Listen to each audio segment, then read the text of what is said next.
doesn't make sense, right? Because when you're like 17, 18 years old, like what do you actually know about the world? Like nothing. You have to make money from the start. There is no company without customer. Oh, not only yet, I will never fundraise for Citruslabs. And for some VCs, it's actually better if you go bankrupt versus if you are sold at like a smaller price. Everything is solved if you have customers who are paying you and you don't have to wait. But you have to have someone who you can talk to very candidly, who is not easily offended, I guess. Because you have to have someone who can talk the truth and who is not offended by the truth, because the truth can be very offending sometimes. For me, definition of success is actually having a company that will be here in like 20 years, 30 years, 50 years, and is not dependent on like any outside capital. That is for me like a true definition of success. Going back to the roots might not sound super exciting for most people, but often what I find is the most unsexy thing is the thing that moves the needle the most. And often what I do is, when the stakes aren't that high and I really don't like something, I let people drive against the wall. And I let people fail deliberately so that they learn something. If you want to do something unconventional, you have to be unconventional, and you shouldn't follow conventional advice.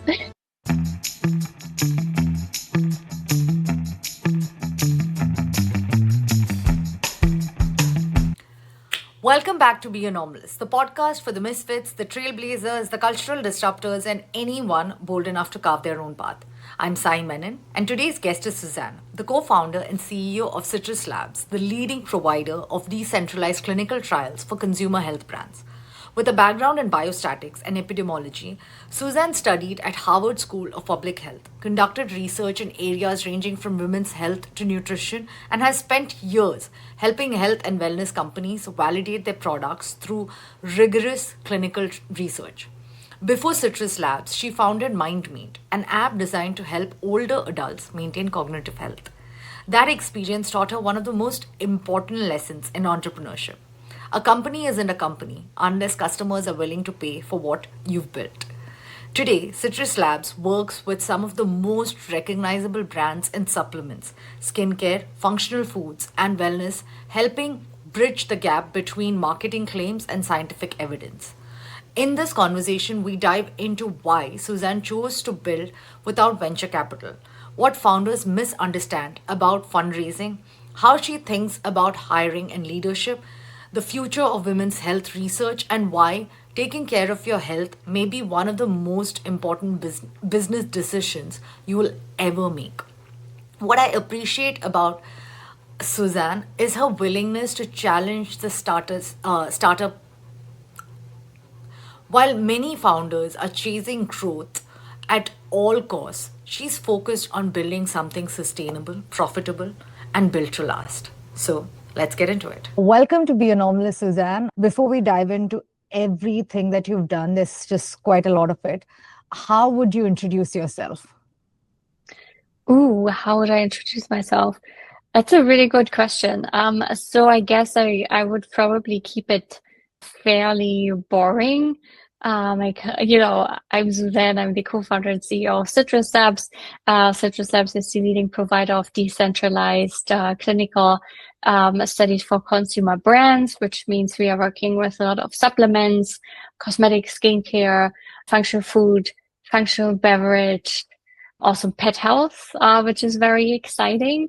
And for, the listeners to actually understand what that means. So, these companies, these brands, they're making claims like more energy or better sleep or reduction in the appearance of fine lines and wrinkles or, more hydrated skin, for example. And what my company does is we actually run these clinical studies to then substantiate these claims so that these claims are actually true and that these companies are actually saying the truth. And personally, I have a background in biostatistics, epidemiology, went to Harvard School of Public Health, have done in Harvard some research on women's health, menopause, but also on fiber, which is very exciting and is now a trending topic in health and wellness. Yeah, and on a super personal level, I like to run. I run marathons. I like to play pickleball, and I'm also a horse girl. So I ride horses as well. For your education, you did Bachelor of Science and Master of Science, and then you went into public science. How did you kind of move around those? When you grow up in Germany or in Europe in general, you have to pick a lane. There is no general college. You cannot try out like different subjects, right? You either already go to business school or to law school or to medical school when you're like 17, 18 years old. I didn't know what I wanted to do. So I first did what everyone does when they don't know what to do. They go to business school and then developed an interest in health. Okay. Yeah, that's similar to in India as well. Once you pick a lane, you have to just stick with it. I think that's different in the US. Yeah. Doesn't make sense, right? Because when you're like 17, 18 years old, what do you actually know about the world? Like nothing. Yeah. And I feel like it's too you have to pick. Yeah, you have and to it's pick. It's a big thing when you are just, a kid. Yeah. And I feel like a lot of the time the decision is based off of what everyone around you is saying, and it's too hard to reverse that decision that you've made. How did you decide health was something that you wanted to focus on? All my companies that I founded, they were in the health space. So this is how I ended up in health. This was more like an accident. I always had an interest in health and well-being, and then I decided to go all in and get like a formal education versus just learning a lot. Because even though it's always a little funny when people ask you oh, so you didn't go to college and did biology or anything. No, I didn't know that this was an option for me. Tell us a little bit about your first startup. So my first startup that's actually still around, it's just not making money, is MindMate, and it's an app for baby boomers to actually help reduce the risk of memory loss. So it's a mix of brain games, exercises like workouts that also older people, even with mobility issues, can do, as well as healthy nutrition tips and recipes. How did you come up with the idea, and what made you think that this was something that had a market? My co-founder cared for his grandfather with Alzheimer's, and he wished something like that existed for his care. Then we just launched something. People liked it, and a lot of younger people in their 60s, 70s were using it themselves, which is great. But the issue with it is that you have to monetize it somehow, right? It shouldn't be like a charity. Now it is a charity, and we are not charging for it. But we tried many different business models, and nothing really was sticking. So we just decided to move on to the next thing and just leave it, because people loved it, but there was just nowhere to make money out of it. Interesting. Did you fundraise? With that, yes. With my second company, Citruslabs, no. Okay. So what did you learn through the first company that you took with you for your second company? You have to make money from the start. There is no company without customers. I think back then it was a little different because in 2015, 2016 was the height of the app kind of bubble, right? Where you started an app and then nobody cared about revenue, and you just need to have enough users, and then you will figure something out, someone will buy you, and then that's it, right? This is how some apps worked, but didn't work for us.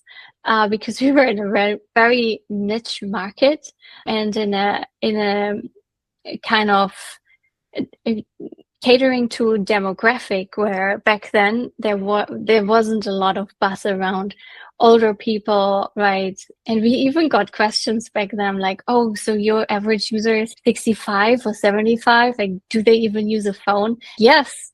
People with 65 Wow. and 75 do use phones. Even like back then used phones. Now I don't think that question would pop up. But back in 2015, it was like something entirely new, which was interesting.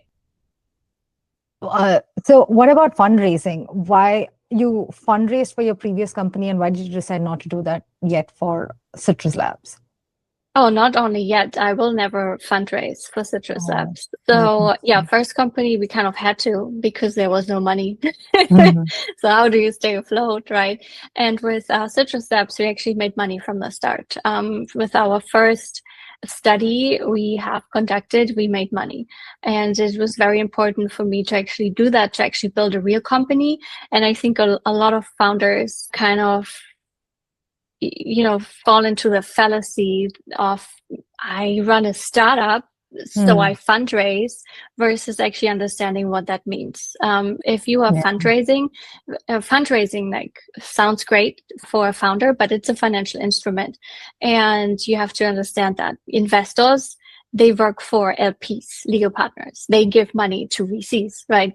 So you have to understand that these LPs, they want a return on their investment, right? Investors, venture capitalists, they essentially need you to either raise more money or have an exit event. When you raise more money, then they can upmark their portfolio, which is good for them because then they can show like, oh, look, we invested in this company and we invested at 10 million valuation. Now they're at 50 million valuation. It's fantastic. Or you have an exit, right? Typically when you have an exit, they're looking at get 10x. Essentially a meaningful exit is returning their fund. If you have a fund of like a medium fund is like 50 million, 60, 70 million. If you are looking at a bigger fund of billions of dollars, right, then it's getting harder and harder to actually do that. And for some VCs, it's actually better if you go bankrupt versus if you are sold at like a smaller price. So, you just have to understand that this is what you're doing. Yeah. Yeah, I feel like there's a lot of, especially like you said, the last maybe 5, 10 years back, there was this whole thing of getting money from VC was termed as success. And I feel like now a lot of companies are blowing up. So people are realizing that it comes with a price. Yeah, it does. And it's much better if you have your own destiny in your own hands versus if, the more money you are raising, the less control you'll have about your own company.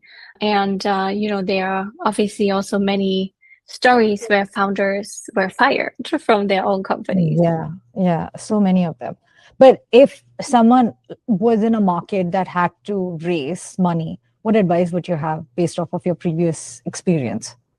Everything is solved if you have customers who are paying you and you don't have to raise. You have customers who pay you, but also investors are more interested in you when you have customers who actually pay for what you're doing. Yeah. So walk us through Citruslab and how you came up with the idea and what were your first steps? Yeah, so I worked in clinical trials a lot and was kind of the go-to of my friends for clinical trials. I live in LA and a lot of brands were started back in like 2020, 2021 in LA. And essentially my friends came to me who started like supplement brands, skincare brands, and asked me all of these questions about clinical trials, how to substantiate product claims, how much these trials should cost, timeline, what good like endpoints are. And I actually just asked them if I could like help them with that versus them using like a different contract research organization. They said yes. So in 2020, conducted the first 2 studies, which was a huge success. And they recommended this to their friends, also with brands. And then in 2020, I think we ran like 10, 15 studies. And then from there, it was just growing. which is great. And just everything like very organic. So basically, you hopped on into the idea and it just kind of Yeah, grew from there. exactly. It wasn't really an idea until like It people actually asked started me like, making money. can you help with that? Yeah, of course. What has been one of the hardest season of being a founder? Hiring. Hiring is incredibly hard. Um, there's no shortage in candidates, but there is an immense, because there's so many people who are applying, it's really hard to figure out who's actually good and who's worth it in terms of an interview. And I understand that it's also a tough market for applicants. But I typically just look at cover letters. I don't look at CVs anymore because everyone has somewhat the same Credentials. CV.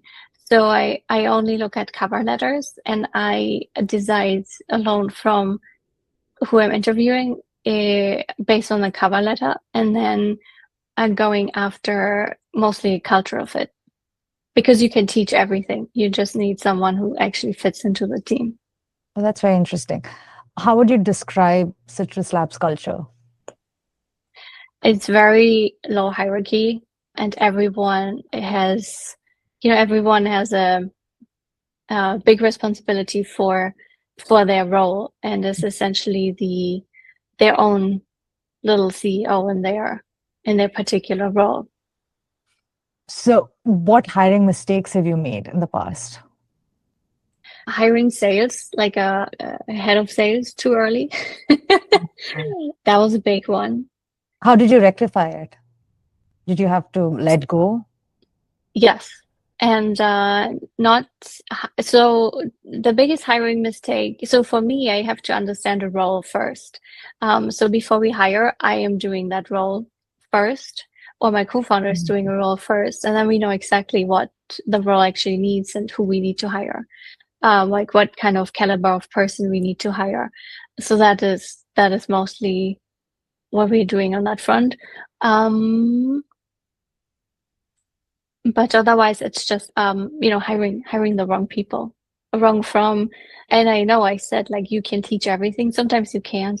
Yeah. Sometimes you already need, specifically in research capacity, you need people who actually know what they're doing and already have like a good background. I think the you can teach everything is more like for non-research roles. It is more for like marketing, or Yeah. sales or customer success. You mentioned about your co-founder. When did you think you needed a co-founder? Because you said that you organically came up with the idea, right? Yeah, so my two co-founders were actually my co-founders also for the first company, and this merged into second company. Oh, nice. What advice would you have for someone who's looking for a co-founder or working with a co-founder? Because I think that's one of the main, or I think is the second top reasons for startups to fail, Oh, absolutely. companies to fail. Um, I think so. For us, it was very organic, but you have to have someone who you can talk to very candidly, who is not easily offended, I guess. Mm, Because you have to have someone who can talk the truth and who is not offended by the truth, because the truth can be very offending sometimes. And it can be rough. We have yeah, very rough talks, but we know that we like each other. And even when someone talks rough to you, it's okay, right? yeah. I think at the end of the day, you just need to understand each other and be able to. What about how do you define your roles? So we have all like different backgrounds. So one of my co-founders is our CTO. He's obviously overseeing everything in terms of like engineering, all of that stuff. Then I am sitting more on research, marketing, and sales. And then my other co-founder, he is working on operations, clinical trial operations, but also like on product. Okay. I think that's also one of the things that I've always heard is have your own lane in the company so that you don't kind of butt heads. Yep. So tell us a little bit about the research that you've done that could surprise us, especially in the industry. I think the fact that companies are doing research is fantastic because they don't have to. Number one. Number two, I think what a lot of people are doing, and I don't like, is when a company, for example, runs a pilot study, and then someone else, like outside, not even first, not having a lot of experience in research. Second, not having a lot of experience in the CPG industry as a whole, is completely destroying a study, right? Because of sample size, for example, or because of endpoints not being rigorous, right? Rigorous enough, I want to say. Because often, these companies, they are working with a lot of budgets.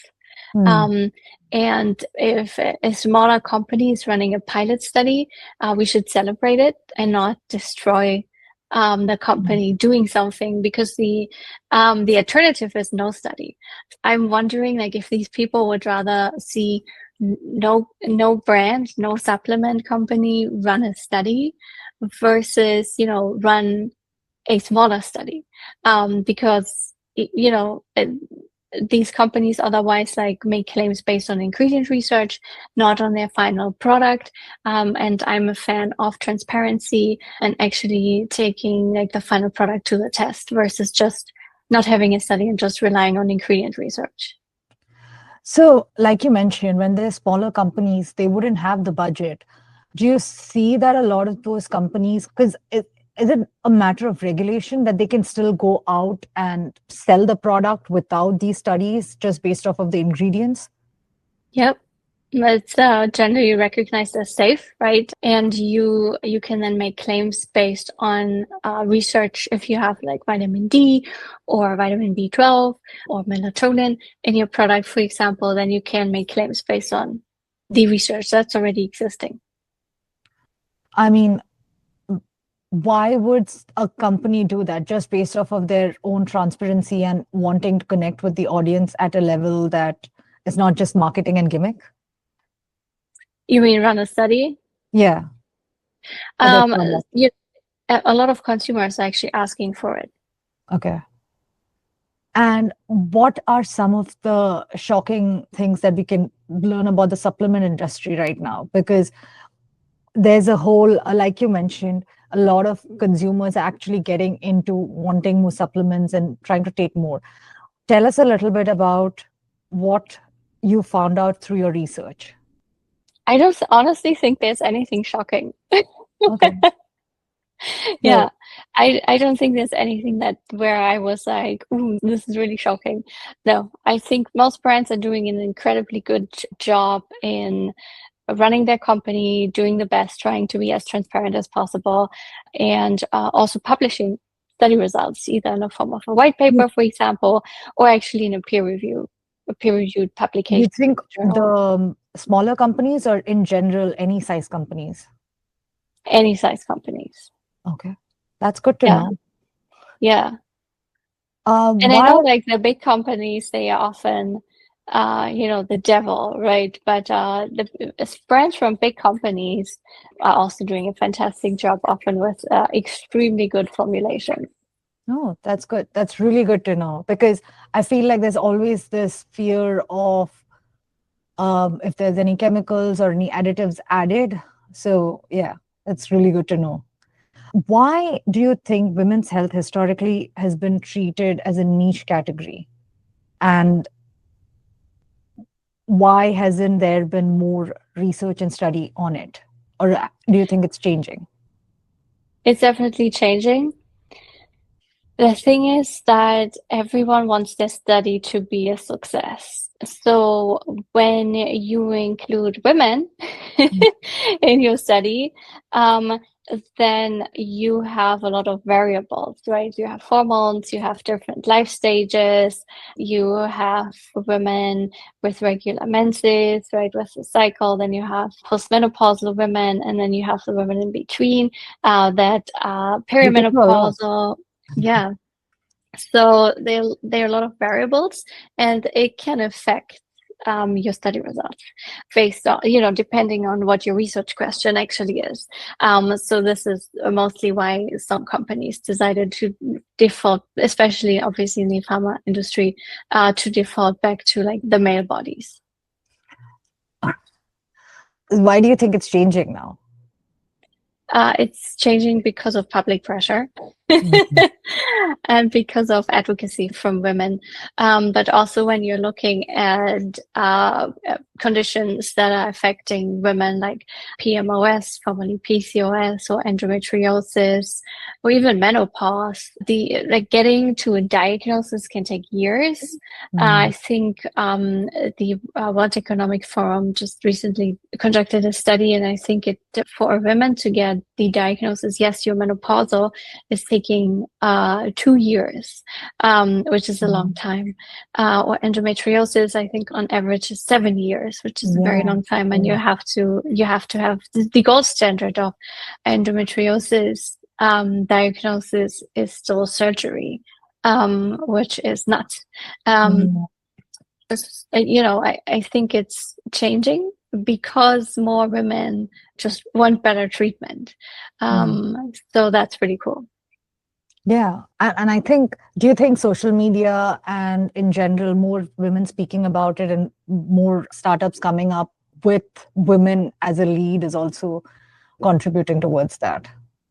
Yeah, I mean, social media is amplifying the message, and then more women are like, oh, I experienced that. I experienced being dismissed by a healthcare provider telling me that I have anxiety versus actually something else. So yeah, I think social media definitely helps. You wrote on LinkedIn that your health became one of your startup's most valuable assets. And I think that's such an important message for founders these days, because I mean, in between there was this hustle culture. What led you to this realization? I think I read recently that there are some companies now in Silicon Valley where as an employee, you're expected to work like 120 hours a week, getting tattoos with the company logo, right? So that's crazy.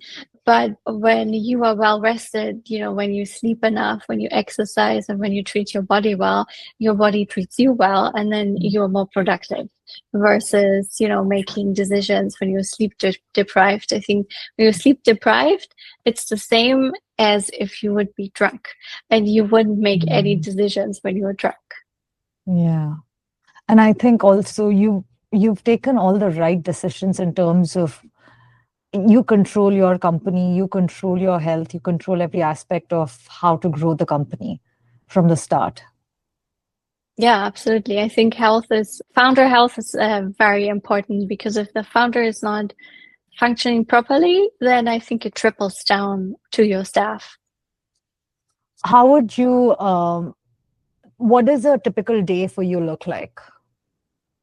So first thing, I typically drink a shake with berries, collagen, creatine, and protein powder. Then I work out. I either run or I go on the bike or do strength training. Then I start to work. Then I have typically a European lunch, and I take typically a 1 hour lunch break, which is nice, where I'm not available, and then I work again until late-ish. Sometimes I do more like strength training, for example, in the afternoon. Oh, wow. Depends, and then go back to work again. I eat a very light dinner, and typically I tend to stop working at 9, because I know from my wearable device that I need a minimum of 8.5 hours of sleep a day. Otherwise, I start to get sleep debt, and we don't want that. Yeah, we definitely don't want that. Which device do you use?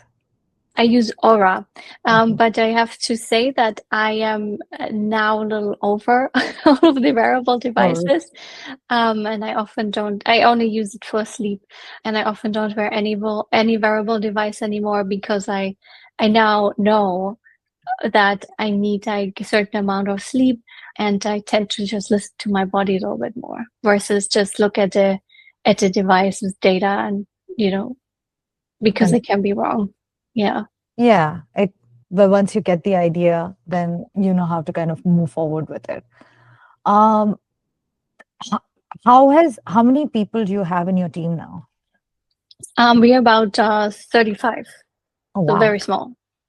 It is small, but it's still quite a lot, I think, for a startup, or not even a startup. But are you looking to keep hiring more? How do you kind of decide you're hiring in this environment? We don't hire for vanity. We hire if we really need someone. So essentially, when one of us sees a gap, or like in the team, or when one of our current team members says they need help. Okay. Now, moving to the financials, because you don't have a VC or anyone to answer to, you are basically taking care of your financials. How did you sort of decide and learn from the beginning? Of course, making money, but also there are so many other aspects, right? So when did you decide to hire an accountant and just kind of go about all the other aspects of taxes and things like that? So that's my co-founder does that. Okay, got it. So he's an expert at that. Yes, he is. And he's everything under control, which is great. Okay. That's, I feel like, but you still know your numbers and things like that. Of course, yeah. Yeah. But I'm not doing accounting. Oh, okay. So your co-founder does the accounting part of it, not even Yep. hire an accountant. Hmm. Okay. So everything is in-house. Most of it, yes. Okay. Awesome.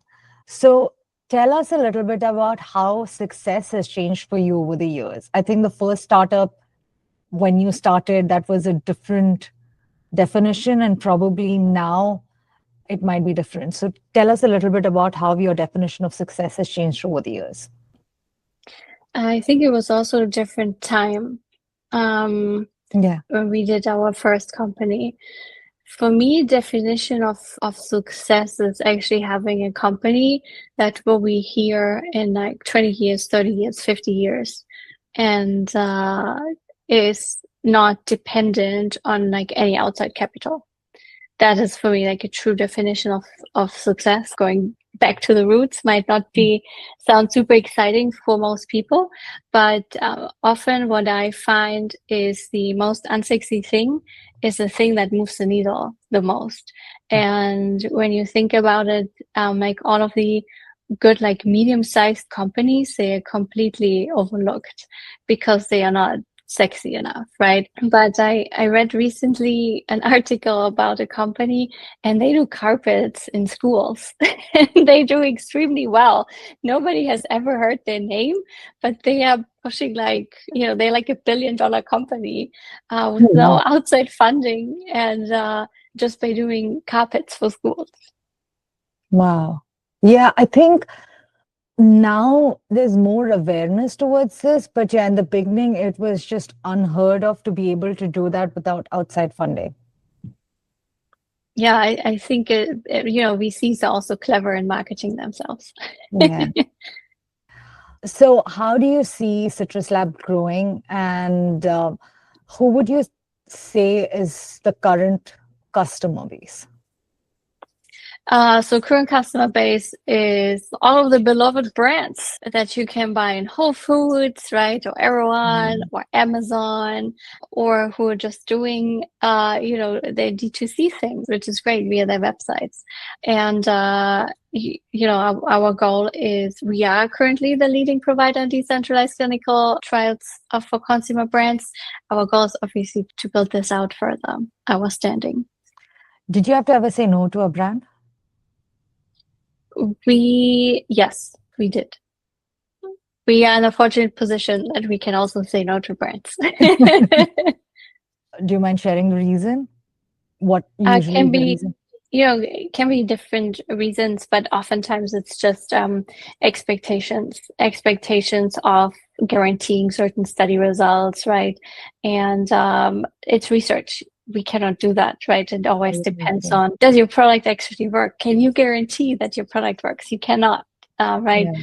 And especially if there's no real research behind the product, existing research. If there would be like in vitro research, then it would be a little different. But if there's just no research at all, then we cannot guarantee results.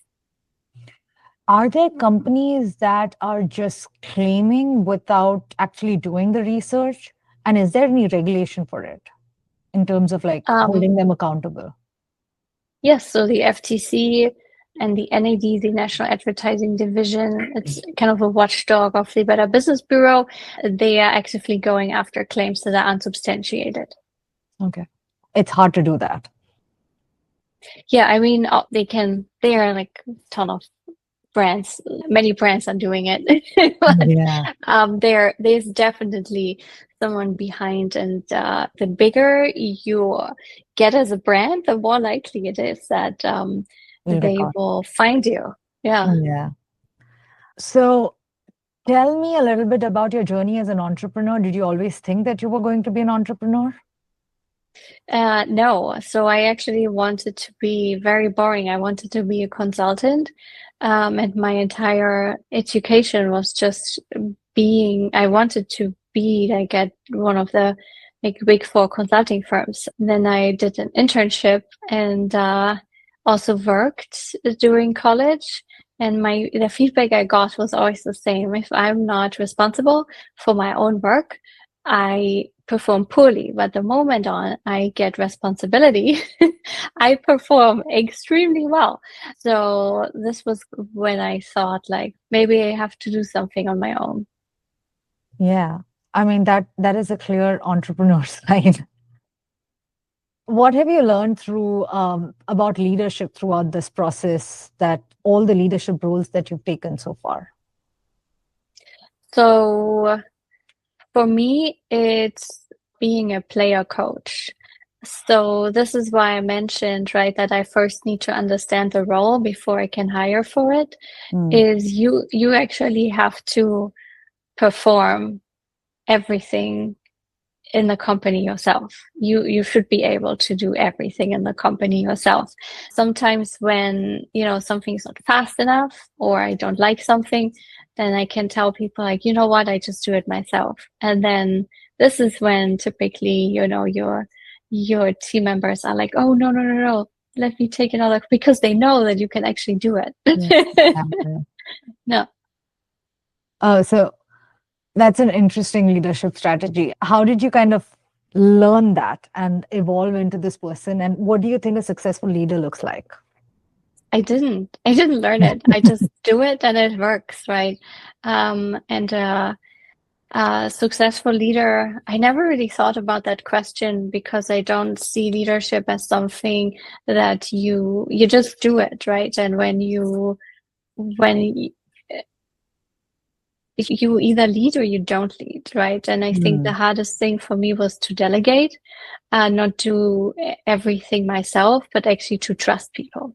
So I think a good leader trusts people, trusts but verifies. Yeah. Oh my God. Yeah. I think that's so true, because especially when it's your own startup, you just want to have control over every aspect of it. So you have to slowly let go and start trusting people. Yep. And often what I do is when the stakes aren't that high and I really don't like something, I let people drive against the wall. And I let people fail deliberately so that they learn something. Yeah. But that's a great way for a leader to teach someone and your employees. Yeah, because it's something, when you say don't do it because blah, and then they're like, yeah, sure, blah, blah, blah. But then, when they actually fail in a low stake situation, then they learn something. Well, talking about failure, how have you dealt with failure, and what have been some of the big lessons that you've taken throughout this process of building your company? failure is part of life, and if you don't fail, you don't learn. Yeah. Very easy. But for a lot of people, it's not really easy. There's a fear of failure, and there's a fear of failure from wanting to start something. Have you always been fearless, or did you have to teach yourself after learning from, multiple failures that's not going to kill you? So the only thing so no failure is final, right? You fail, but typically if you fail, then there's something that you can do. There's always something you can do.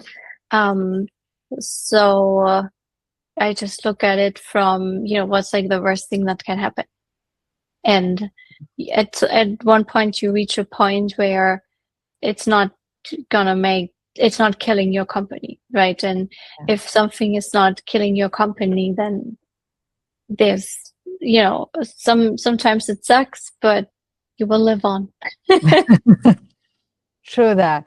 What advice would you have for anyone who wants to start something or do something different from the traditional or, the conventional path? If you want to do something unconventional, you have to be unconventional, and you shouldn't follow conventional advice. One thing that I learned is to not listen to advice for people who don't know anything about you. So it's really hard for me to give advice because I don't know where people, what are people, looking for, in which situations are people. You have to understand first the situation before you can give advice. And then also just because someone is successful doesn't mean that they should give you advice, because they, especially when they are not part of your industry or even understand your industry, can be a very successful person, great, but not, advice isn't universal. That's my advice. Yeah. No, I think that's extremely helpful, because a lot of the time, especially youngsters, I had the same phase, and it took me a really long time to see that what suits me is what I need to listen to and not just any advice. We always end the conversation with your favorite book and a favorite quote that you live by. I don't have a favorite quote. One of my favorite books ever that I've read. Okay, so two things. So one, I really like astrophysics. Oh. And I read a lot about it. And there is this researcher from Harvard. His name is Avi Loeb. He's a fantastic astrophysicist, fantastic researcher, and his life's work is extraterrestrial life. This is something that's also currently trending. Funny enough, but he wrote a book. It's called Extraterrestrial. That's a fantastic read. I really, really enjoyed it. It's mostly driven by that one extraterrestrial rock, essentially, that was floating around. Forgot the year. Maybe it was 2020, 2021. It's called Oumuamua, and it was seen floating around over Maui in Hawaii. That is great. And then for fictional books, what I really enjoyed recently was a book called Data Villain. And it's a comedy, and it's about a guy who is not a rich guy, but then inherits a lot of money from his uncle. Oh. And it's fantastic. It's really good. It's a really good book. Okay, the concept seems really interesting. I have to read both of them. Thank you so much. In that book, Data Villain, there are also a lot of cats. I like cats. So it's also about cats. Yeah. Do you have a cat? Not anymore. Unfortunately, he died, but yeah, I like cats. Thank you so much, Susanne. This was so fun. I learned so much about your industry, and also it was such a great conversation. Thank you so much. Yeah, thank you. So that was Susanne. If there's one lesson I took away from this conversation, it's that success doesn't have to look like what everyone else tells you it should. Susanne reminds us that building a great company isn't about racing the most money, hiring the biggest team, or chasing the latest trend. It's about creating something real, something customers actually want, something that can stand on its own. From her perspective on founder health and leadership to her insights on fundraising and long term thinking, this episode is a powerful reminder that there are many paths to success, and the best one might be the one you create for yourself. If you enjoyed this conversation, please make sure to subscribe, leave a review, and share this episode with someone who's building something for their own. And remember, you don't need to follow the conventional path to create an extraordinary life. Until next time, be bold, be real, and be anomalous.